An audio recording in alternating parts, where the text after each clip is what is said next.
Hello, everybody, and welcome to the Spoiler Warning Podcast. This is review number 593 with our review of The Way Back. I'm Christopher Schnese. And I'm Stephen Miller. And if you're joining us for the first time, the Spoiler Warning Podcast is a weekly film review program. Each week in the show, we're going to dive in, debate, discuss, and argue over the latest film releases coming to a theater near you. This week, this film, it's not coming to any theater near anyone. Because there are no theaters near you. Yeah, basically all theaters are closed right now because of a little thing known as COVID-19. We're in the middle of a pandemic right now. To pull back a little bit of the curtain and the sausage making, whatnot. At the end of our Emma review, we said we were going in to record The Way Back, and the intention at the time was we were going to see that movie. We had pushed it off till later that week, and then we were going to come back and do that review, but release it in a cadence where it would feel like we recorded it at that time. Obviously, that didn't work out. Things sort of snowballed throughout the world. San Francisco went on not so lockdown, and we are now all working from home. Yeah, the podcast should be interesting moving forward. Yeah, I mean, we're still going to try to watch as many things as we can via the VOD services and whatnot as things come out, but we are sort of no longer a theater-going podcast. We're just a whatever's available to us podcast. Yep. Yeah, so this will be an interesting time capsule. This is the one final theater episode before the apocalypse happened. What's interesting, though, is I guess in practice, so for me it has been a little while since I've seen this movie, because I saw it like 2 weeks ago, I think. 3 weeks, maybe? You caught it a little bit later than I did. Yeah, I think you saw it the weekend. You saw it the weekend it came out, and then I saw it the week of the weekend that everything got shut down. Right. So yeah, you basically saw it on I think Sunday, and then I caught it later in the week, and then the whole city went on lockdown and things changed for us. Yep. So I think that means it has only been a little over 2 weeks, like maybe 2 weeks and 3 days since I've seen it. It feels like an eternity. So much has happened since I last saw this movie. I had to kind of think deeply about what is the way back? How did I feel about the way back? You had to find your way back to the way back. Exactly, and it isn't that uncommon that we record 2 weeks after I see a movie. Like, that has definitely happened before, but yeah, it is uncommon that the whole world explodes in between me watching the movie and us recording. Yeah, that's right. I mean, I think the last few episodes that we saw... Oh, yeah, it must have been more than 2 weeks, because I think the last few episodes we saw, or the last few things we recorded, we were already recording later than those had come out because of work travels and things like that. Yeah. But I'm thankful for the listeners. There is no more work travel. So we're just here to talk about whatever becomes available for us. We are fortunate enough to work for a company that allows us to work from home. So we are set in that way. And we're also fortunate enough that this podcast is just a passion project. This is not a way that we make money. So going to the theater is not a thing that we rely on, but we like that people listen, and we like watching stuff, so we're going to continue to try to watch things. The sound quality may be different, as we are in not the studio that we usually record in. There may be the occasional dog barking from neighbors. There may be the occasional slam from people shutting windows. Yeah, you may at this very moment hear a dishwasher running and or my girlfriend in the shower. I'm not positive. And yeah, I mean, I happen to live next to a fire station, so in the event of emergencies, you might get a little ring of that. But I mean, we're going to do our best to try to keep things going the way they always have. And if you guys are watching stuff at home that we haven't done reviews for, feel free to send an email to fans@thespoilerwarning.com. And if there's a new release that we didn't catch, all we have is time. So. Yeah, we are at your mercy. Basically, anything you want to hear about, we will watch. Yeah, we will. That was always true, but yeah. But now, generally, there would be major releases coming out every weekend. That there was only so many things that came out in theaters, so it was easy to know which films we should be looking at. Now that things are like dropping on random VOD services, there may be things that we miss or don't know about.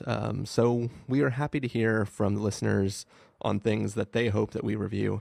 And if we can, we'll try to prioritize those sort of things if we haven't already hit them. Yeah.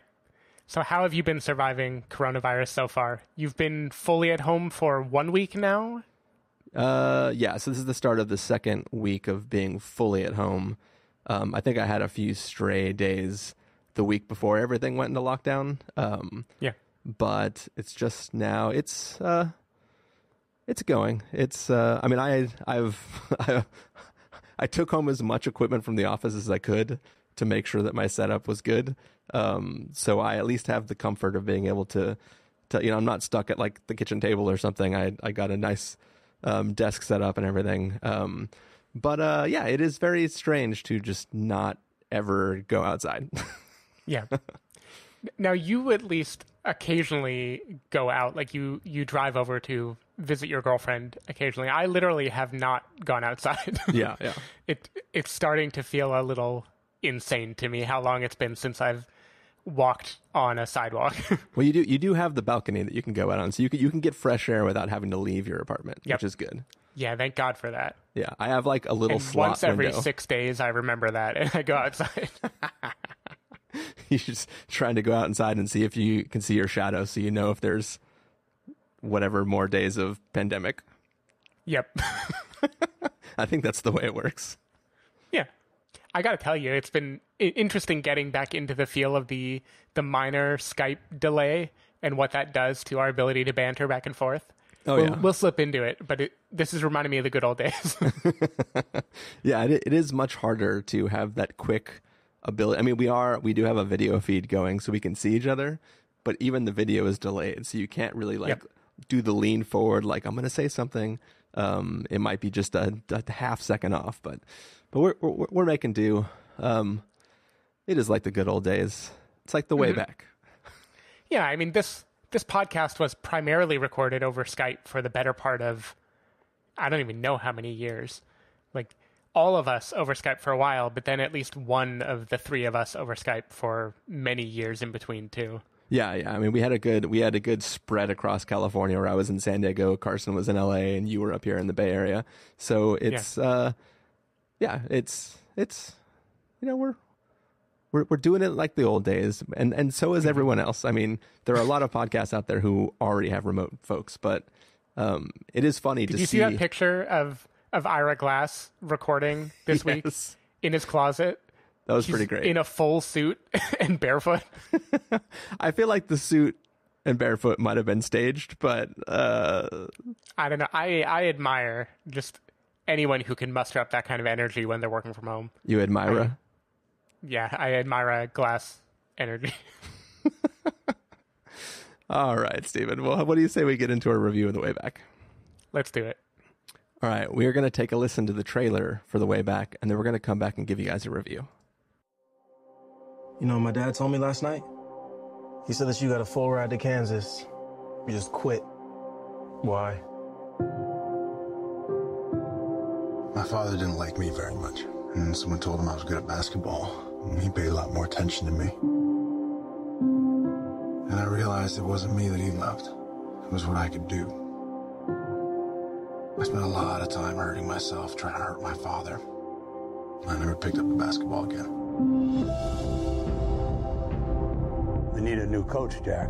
You're the first person I thought of. Is the team any good? No. In fact, the last time they made the playoffs, back when you were playing. It's the whole team? 10 kids? Want to know why they're leaving you open? It's because they don't think you could hit the ocean from the beach. Heard you're coaching basketball. Keeps my mind off other things.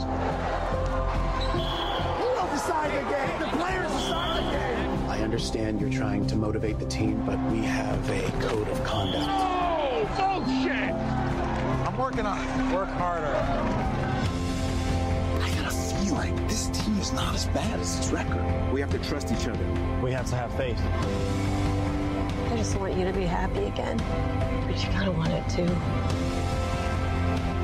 Don't underestimate the impact you can have on them. You got this. No, don't just nod. I want to hear your voice. Yes or no? Yes, Coach. You're nervous. I get it. Truth is, they're more talented than you. Probably got a better coach. But I promise you, they are not a better team. Because they haven't been through what we've been through. They don't know adversity. They don't know what it's like to get knocked down, to have to get back up again.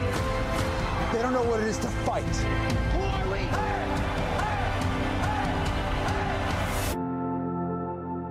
We can't change the past, Jack. What we can do is choose how we move forward.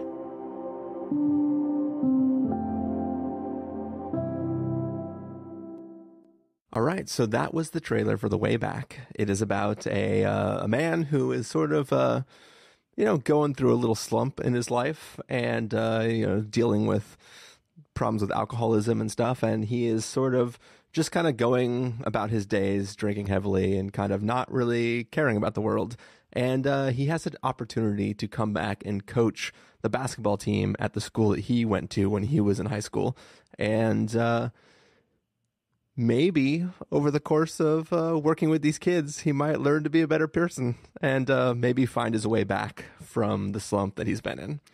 Stephen Miller, what did you think of The Way Back? So, Chris, the other week I saw a movie starring an Affleck brother who, after tragedy, upends his happy life in marriage, and he spirals into loneliness, alcoholism, and no shortage of anger issues. Right when he thinks he's at the end of his rope, he's asked to act as like a mentor or a father figure for a high schooler, and that empowers him to care about his life again. But enough about Manchester by the Sea. Yeah. Boom goes the dynamite. We're here to talk about The Way Back. I fumbled the execution a little bit, but you feel me. It wasn't a perfect switch. I got it. Yeah. You dribbled, you traveled a little bit, but you arrived at the correct dribbled, but then I wiped up my mouth and kept going. Yeah. So I mentioned before that this movie is a little hard to review now just because so much has happened since the time I saw it in theaters and now. So I'm mostly channeling my memory of how I felt leaving the theater. And I thought this was a good movie, not a fantastic movie, but a good movie.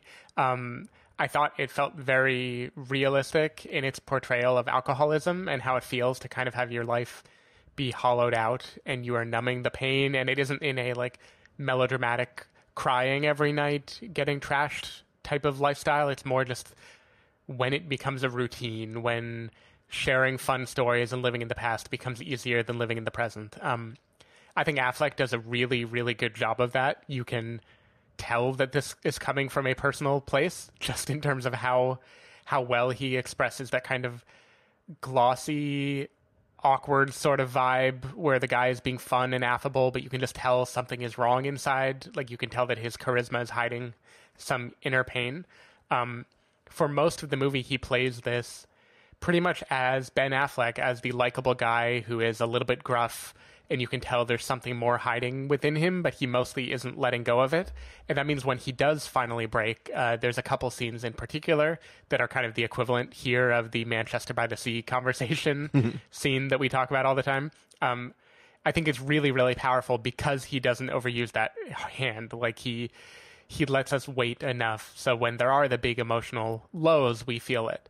I think it had a nice redemption arc that isn't, again, too heavy. It doesn't give you too much of the good stuff, but just enough for it to technically qualify as a feel-good movie. And yeah, the best compliment I can give is it made me care about sports, which is always a challenge for anybody to do. I like the cast in it a lot. I liked Al Madrigal. I had been trying to place for a while who the guy that was his assistant coach was, the Daily Show correspondent. He does a really good job as being like you recognize him now?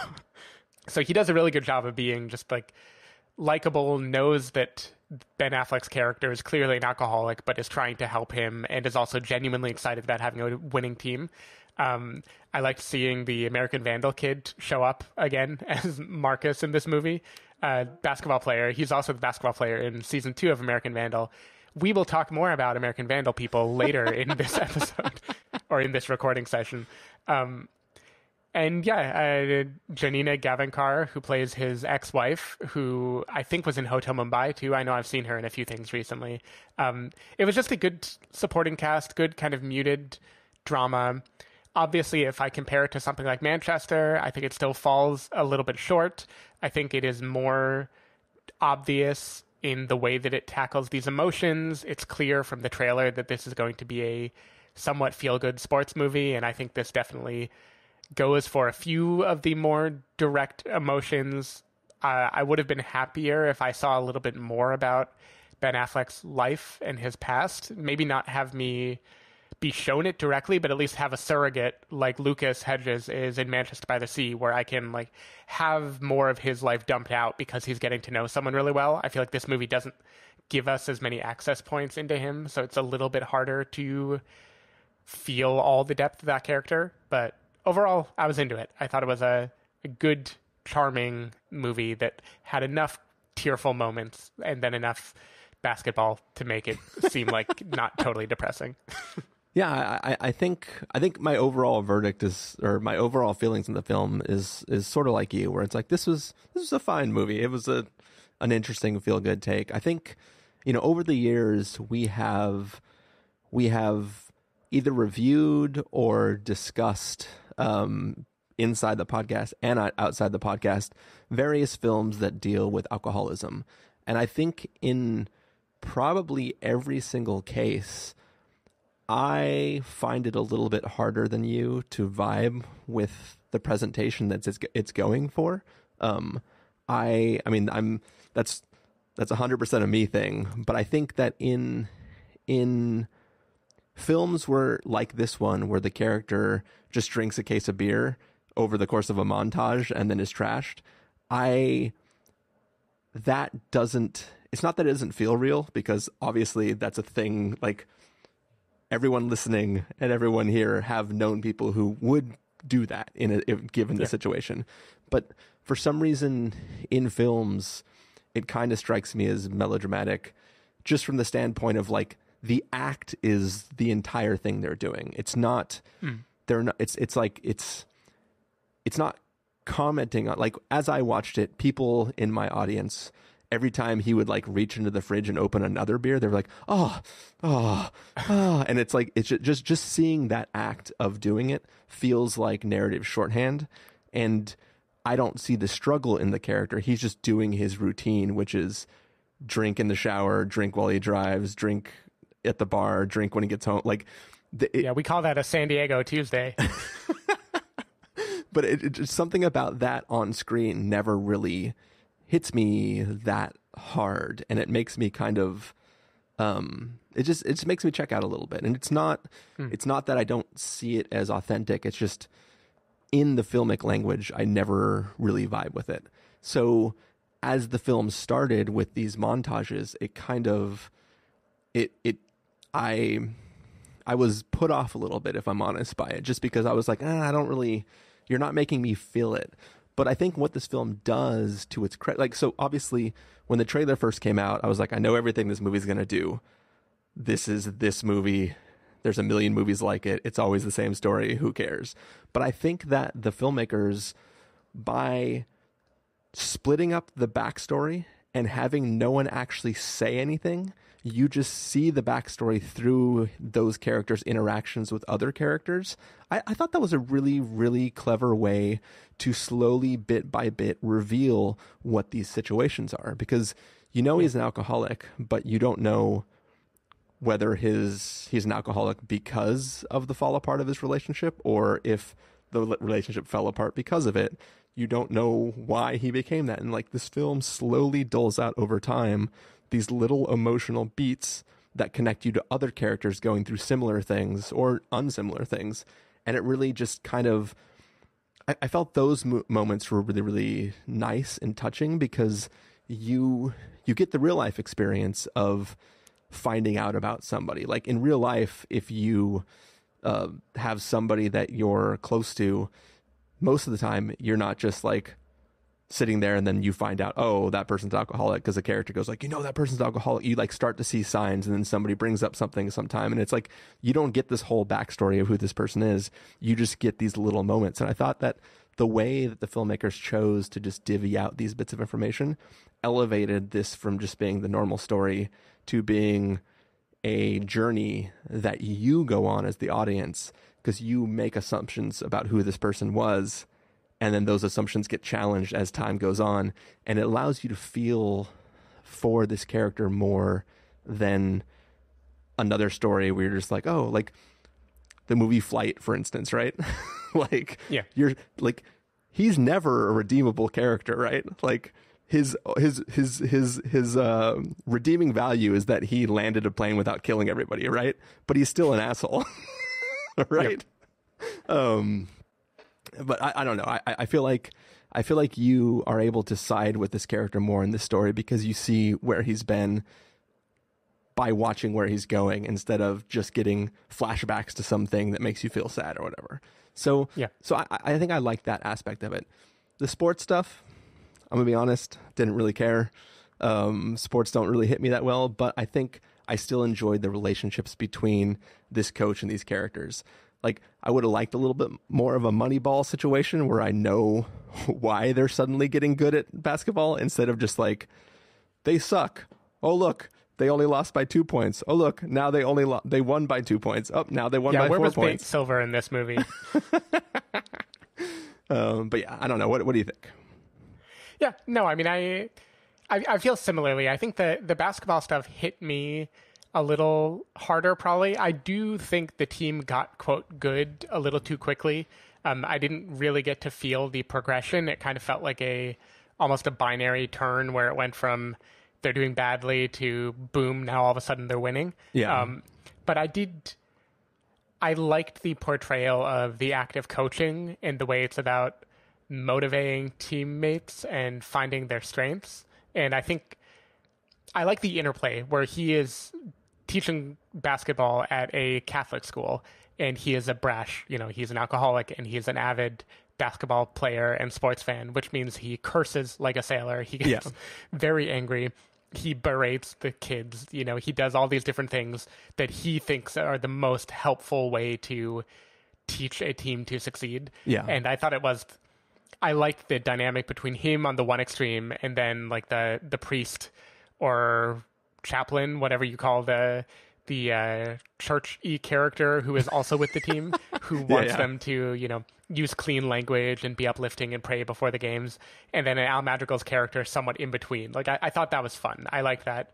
Kind of in the way that a movie like Remember the Titans, I didn't care about football, but the way the coaches interact with each other, like, I found that charming, especially in the montages of them starting to win. Like, I had fun with that. Yeah. But yeah, I do think the meat of this movie is, to me, and I don't want to spoil anything, and this probably doesn't have to be a spoiler movie either, but to me, it's not even the alcoholism, it is the why behind the alcoholism. And as you said, the slow reveal of that. I was comparing this again to Manchester by the Sea, and Manchester by the Sea, to this film's credit, does give you the like direct flashback of here are the events we're talking about. Boy, does it. Oh yeah. This movie does a really nice job of like looking at it in the periphery. In particular, there's a scene where he goes to a birthday party with a bunch of mutual friends of him and his wife that I thought was just that was amazing. Perfectly done. Like you get so much about who he used to be and how this like charm and charisma used to operate, and it tells you so much about what happened in his own life and how he and his wife are feeling. Just so good.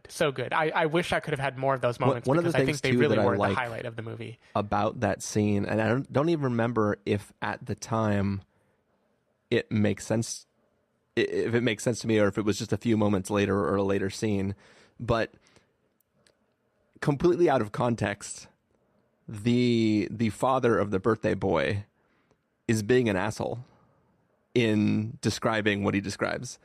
But given the context of the community that everybody is part of, it's completely fine and probably regular to speak about things nonchalantly like that. So I like there's an interesting thing there too, of just the way it sets you in a place within a group, a tight knit community, as opposed to just being like some person who has no tact. So, yeah, it really just transports you there. I thought it was great, and of course, there's other maybe harder hitting moments too that tie him back to his old life again in ways that really, really worked for me. And the thing is, I feel like I wanted more of them, but then I think maybe it only hits that hard because the movie is sparing in what it gives you. So that's why I'm a little conflicted here. I think it was right to make that only be kind of lurking in the background. But then in hindsight, I think the best parts of the movie come from that backstory. But I did think just the depiction of alcoholism, as you mentioned, I think in general, I just resonate a little bit more with those stories. I don't know why. I've never been an alcoholic. I just find it, I don't know. I find it easy to relate to. Think whatever you want from that. So the little thing in particular that make me know that this is coming from a real place for Ben Affleck is the routine, like the way he shows a routine. So those montages, normally in a movie that is just signaling that a person is an alcoholic, you would see them chugging from a bottle of Jack Daniels, right? Or you would just see like a bunch of empty beer cans everywhere. With him, he has this specific ritual of one can is in the freezer, so it'll get extra cold. The others are in the fridge. And every time he grabs one from the freezer, he like pulls it out. He puts one from the fridge into the freezer. Then he like flicks the tab of the frozen one.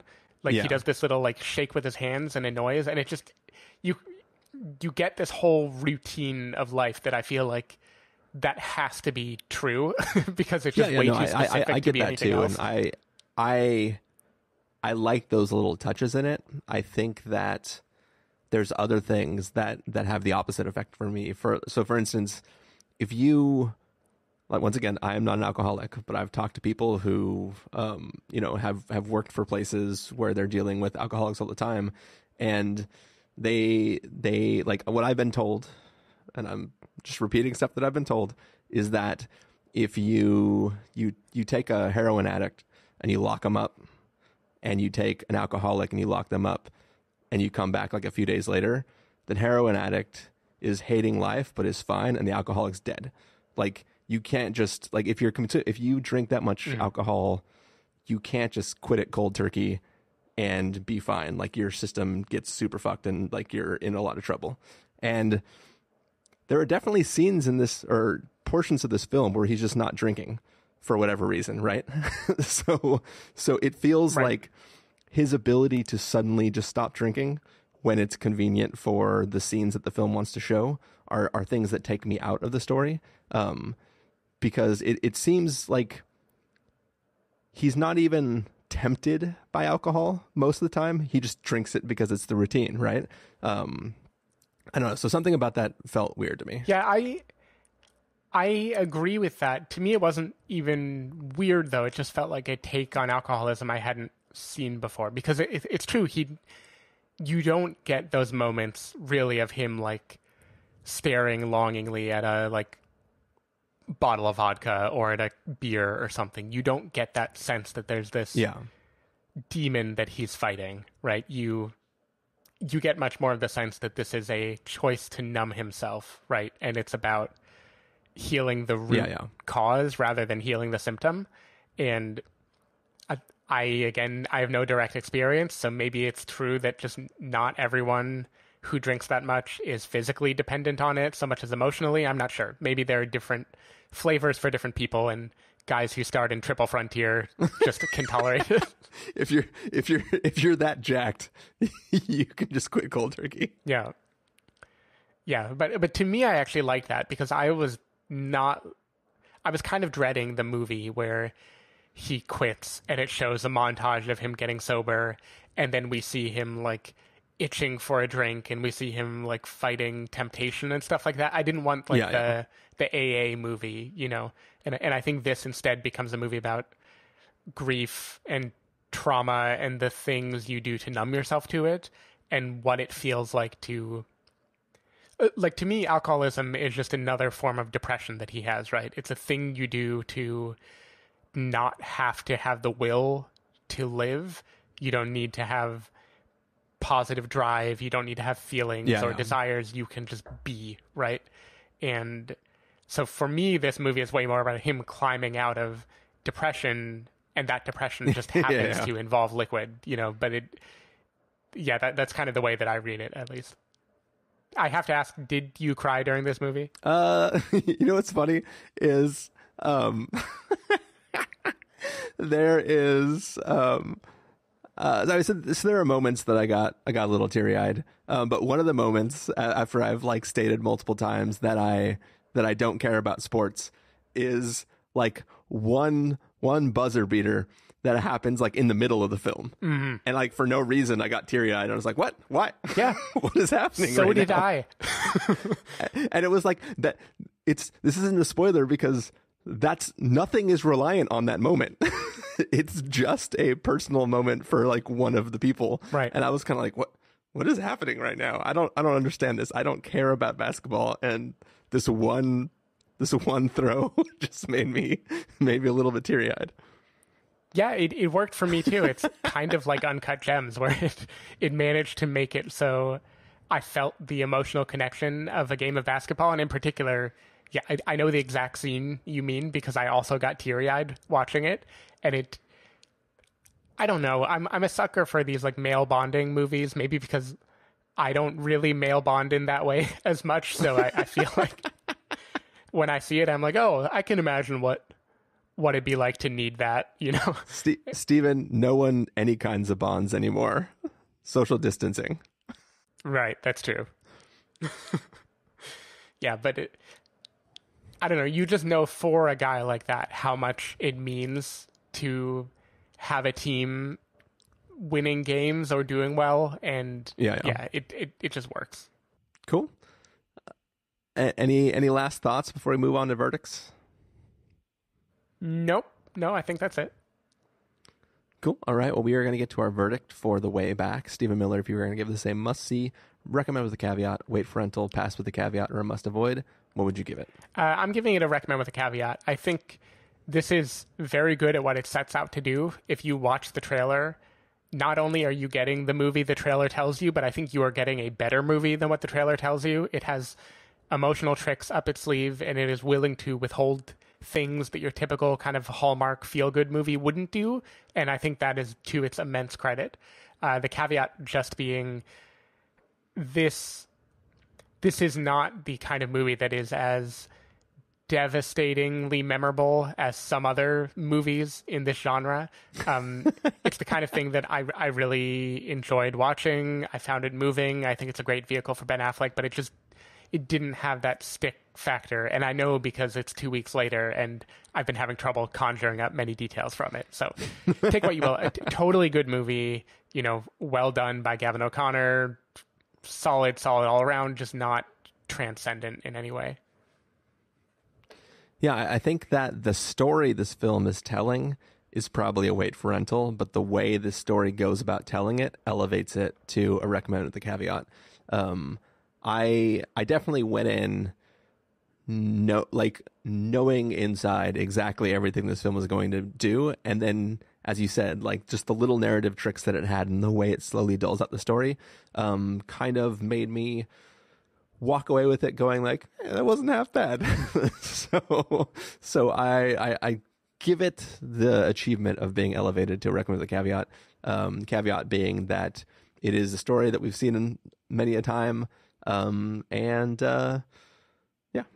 So there you have it. Well, that is going to do it for this review of The Way Back. Stephen Miller, if people want to find you throughout the week, where can they do that? Well, I'm not going anywhere. People can find me on twitter.com/sdavidmiller or sdavidmiller.com. People can find me at ChristopherInRealLife.com or Twitter.com/ChristopherIRL. You can find the podcast over at thespoilerwarning.com, where you can get a bunch of the back episodes of the show. If you want to subscribe to the show, you can do so in Overcast, Stitcher, Apple Podcasts, or wherever podcasts are found. If you want to know when the episodes go live, you can follow us at Twitter.com/spoilerwarning, Facebook.com/thespoilerwarning, or Instagram.com/thespoilerwarning. If you want to get a hold of us directly, you can send an email to fans@thespoilerwarning.com, or you can use the contact form on our site. Music for this episode will come from the soundtrack to The Way Back, so hopefully you are enjoying that. I do enjoy that song in the trailer. It definitely makes me feel all the feels as I rewatch it. Yeah, good sports song. Yeah. So yeah, that is this review. We're going to take off and we're going to bring you a review of Big Time Adolescence, which is currently streaming on Hulu. Bye.